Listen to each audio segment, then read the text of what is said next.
पाकिस्तान के बहुत सारे जो इस वक्त मसाइल हैं पाकिस्तान की मुआशी सूरत हाल के साथ जुड़े हुए हैं, जो लोगों की ज़िंदगियों में मुश्किल है वो उनकी इकनॉमिक डिफ़िकल्टीज़, जो अपॉर्चुनिटीज़ नहीं है उनके पास उसके साथ जुड़ी हुई हैं। आजकल स्पेशल इन्वेस्टमेंट फैसिलिटेशन काउंसिल जो बनाई गई है उसके मुख्तलिफ इवेंट्स हो रहे हैं। देख के अच्छा लगता है कि हम इकॉनमी की बात कर रहे हैं, कहीं माइनिंग की बात करते हैं, फ़ौज और सिविलियंस दोनों इकट्ठे बैठ के कहते हैं पाकिस्तान की इकॉनमी को हमने ठीक करना है। लेकिन जब तक फंडामेंटल्स हमारे ठीक नहीं हो और जो हम करके जो हासिल करने की कोशिश कर रहे हैं उसके लिए रोड मैप हमारे पास ना हो तो फिर हम कहीं पहुंच नहीं पाएंगे। तो हमारे पास क्लैरिटी कुछ होनी चाहिए कि आज क्या कर रहे हैं, हमारे पास नंबर्स आज क्या हैं और कल क्या होगा। कुछ अदादोशुमार आज सामने आए हैं। टैक्स का नंबर आया है तो टैक्स के नंबर में बताया गया कि हमने जो टारगेट था उसको अचीव कर लिया, ठीक है, शाबाश। लेकिन इतनी डिवैल्यूशन, इतने हाई इन्फ्लेशन के साथ अगर उस टारगेट के ऊपर आप हैं तो आपको थोड़ा सा साथ मज़ीद वजाहत भी करनी चाहिए कि कमज़ोर एरियाज़ क्या हैं, मार हमें पड़ किस चीज़ से रही है। फ़िस्कल साइड के ऊपर जब तक हम अपनी सूरत हाल को काबू नहीं करेंगे तो 7-8 हज़ार अरब रुपया सालाना हम खसारा करके तो लोगों को सच नहीं बताएंगे तो पाकिस्तान डुबो रहे हैं हम बहुत तेज़ी के साथ और उसको बचाने का सही रास्ता जो है उसका तयन भी नहीं कर रहे। पाकिस्तान से जो बरामदात हैं पिछले साल 27.1 अरब डॉलर थी, जो उससे पहले साल 31 अरब डॉलर थी। तो हमने पिछले साल 4 अरब डॉलर कर कम बरामदात की। तो इस साल आइडियली आपको कम बेस मिली थी तो 27 से ऊपर जानी चाहिए थी। तो जुलाई का पहला महीना उसके जो नंबर्स आए हैं तो 12% कमी आई है बरामदात में, पहले ही महीने में 12% कमी आई है। जो पाकिस्तान से एक्सपोर्ट्स हैं वो 2 अरब डॉलर से ज़ायद हैं और जो इंपोर्ट्स हैं वो 3.6 बिलियन डॉलर्स हैं।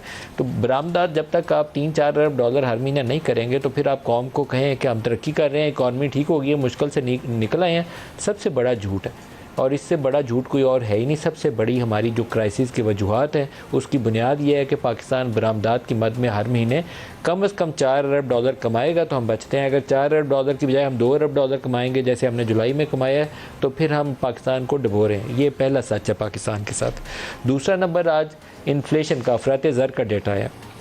अफरात ज़र ज़ाहिर करता है कि 28.3% अफरात ज़र का नंबर है जुलाई के महीने में, और अर्बन और रूरल जो फूड इन्फ्लेशन है वो 40% से ऊपर है।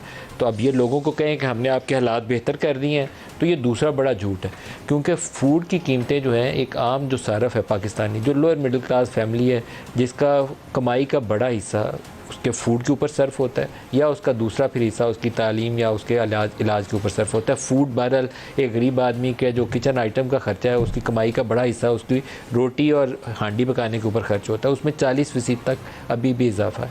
जब तक हम इसको कंट्रोल नहीं कर लेंगे तो हम कहें कि हमने लोगों की मुश्किलात में कमी कर दिया तो बात दुरुस्त नहीं है। तीसरी आज की खबर यह है कि हमने पेट्रोलियम प्राइसेस के अंदर 20 रुपये फ़ी लीटर इजाफा कर दिया। मैं इस मामले के ऊपर इकॉनमी सारी उम्र कवर करता रहा हूँ तो मैं थोड़ी सी फैक्चुअल पोजीशन सामने रखूँगा। इंटरनेशनल मार्केट में इस वक्त जो फ्यूल प्राइसेस हैं वो 85 डॉलर पे आ गई हैं। ये 80 डॉलर से नीचे चली गई थी, 75-76 डॉलर के दायमाएँ घूम रही थी।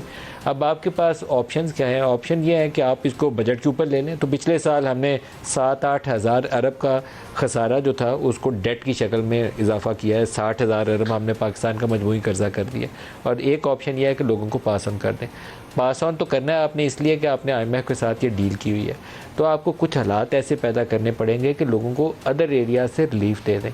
आप जितना फ्यूल प्राइस बढ़ाएंगे, जितना आपकी बिजली की कीमत, गैस की कीमत बढ़ेगी, जितना ट्रांसपोर्टेशन कॉस्ट ऊपर जाएगी, जितना सब्जियां दालें महंगी होंगी, उतना इन्फ्लेशन ऊपर जाएगा। और फिर आप कहेंगे हमने अब पॉलिसी रेट बढ़ाना है। तो एक ऐसा विशियस साइकिल है, एक विशियस साइकिल है जिसे आप बाहर ही नहीं निकल रहे। ये पिछले 2-3 सालों में ना हमारी इतनी पिटाई हो गई है लोगों की कि अब तो उसमें ज़िंदा रहने की भी सक्कत नहीं रह गई।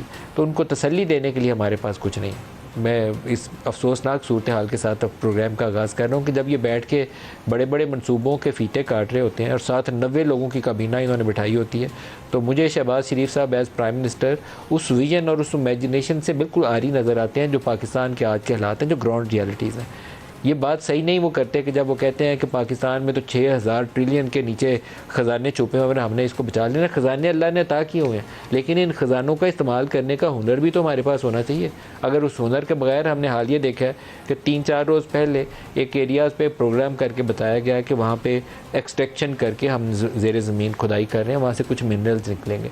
3 महीने की आमदन बताई उन्होंने कि 3 महीने हमने एक्सट्रैक्ट करके तो जो कंसनट्रेट था वो चाइना भेजा है 37 मिलियन डॉलर का।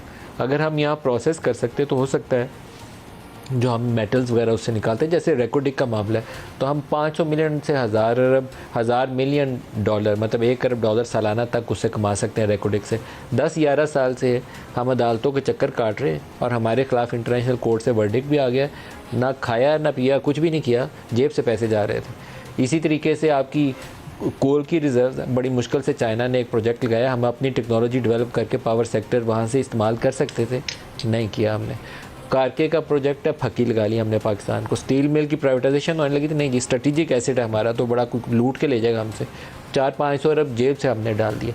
PIA वाइट एलिफेंट हम पाल रहे हैं, यूरोप में उसकी फ़्लाइट भी ऑपरेट नहीं होती, और हम कहते हैं नहीं जी ये तो इसके बगैर तो पाकिस्तान का जो दिफा है उसको ख़तरात लाक हो जाएंगे अगर हमने इसको प्राइवेटाइज़ कर दिया। कुछ बैठ के पाकिस्तान के मसाइल का जो फैक्ट्स हैं ना उसको अदराक करिए और इसका हल के लिए एक रोड मैप के ऊपर इत्तेफाक राय पैदा करिए, और ये सारी सियासी कुव्वतों को करना पड़ेगा।